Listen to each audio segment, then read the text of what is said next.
So I feel good about it. If all the top three guys could play, they've worked with the ones throughout camp, and we could be more than functional as an offense. From last week to this week, do you feel like their leadership, their voice control, and that kind of stuff has gotten?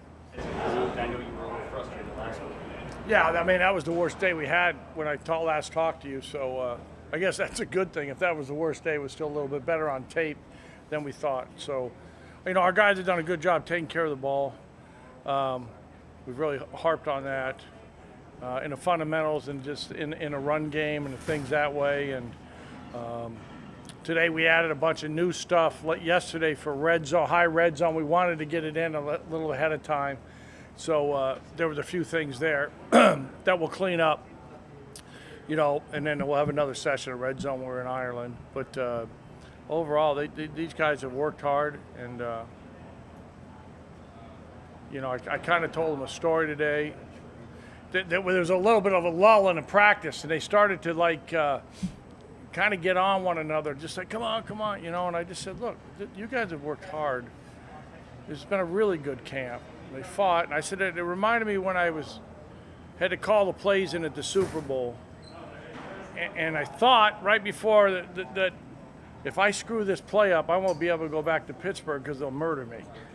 So those guys can't. It's important to them, but they got to relax. There's that fine line of just, hey, you've done well. We're going to make some mistakes. How are you going to handle adversity? So just a little reminder there that they can't get uptight and get on one another. It's important to them. And they're fun to be around, and it's been a really good camp. And all the offensive coaches have done a great job with these guys. Mark, what do you think about where the offensive line is right now? Yeah, no, I mean, we've been healthy. Cork had the little time off, and then Teddy's done well. So we saw the five guys. We've mixed guys around. Coach Donnie and Coach Aaron have done a really good job. So we could play 7 or 8 guys, that way. And, what's that? Yeah, no, I feel good about him. I mean, we think we got a pretty good defense, and we stood up against those guys and made some plays. So, those guys have just gotten better and better. Worked really hard. Coach, we've seen Ramirez work a little with the wide receivers. What do you kind of envision his role being in offense? Oh, both. He'll play both.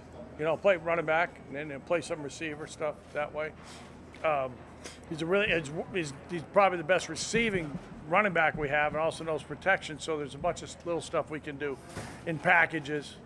We could bring him in and certain things, and that's what the plan is now. Some situational, situational game plan with him on offense. What was the genesis of that in his head? Where did that? Well, he was working on the summer. We talked about him because we had a bunch of running backs come in, and it was a little bit deeper. Trey was hurt for a little bit, and Brody. We moved those guys in that position, so we said this thing could be good for you. So, and I've seen him really take a big jump. Last couple of days, he had a couple big catches that way, and he's fast. He's a guy that can run, and so just trying to develop depth.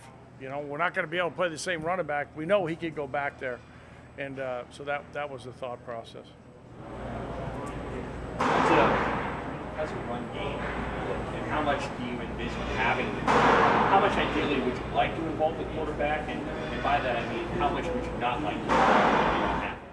Well, we don't want anybody to get hurt, so he's going to be involved in the run game, with certain different things that way, and we might do some other things with the other guys and the 3 guys. We could put something together game plan wise, but yeah, they'll be involved, and I don't want to get into what extent, different things that way. How's it look just with the running backs, giving it to them and then getting They've been good. They've been good. There's no real clear-cut number 1 guy. I think we got 4 guys that could play, 5 with Ramirez that all do a little bit different things. And I think you kind of figure that with game plan. What I've done in the past is, hey, what's your, especially for the young guys or something, said, what's your favorite run? And whoever we name the starter, get that. I'm going to say, hey, here's going to be your first run, so they know. If a young freshman went into the game and I was going to run the ball, he would know whether it's a zone play, inside zone, outside zone, or or gap scheme play or something that way. It's just the kind of, same with the quarterbacks. Well, if they had to go into the game, they know what the first play would be situationally. They have some say in it, you know. So they've got confidence, not running something ahead in practice. You know, what do you got? Gabe and Anthony and Jaquez and AJ and Emmett's come on, and Cooper's done a good job. So I can see all those guys playing. Anything else, guys? That was easy peasy. Okay, take care now.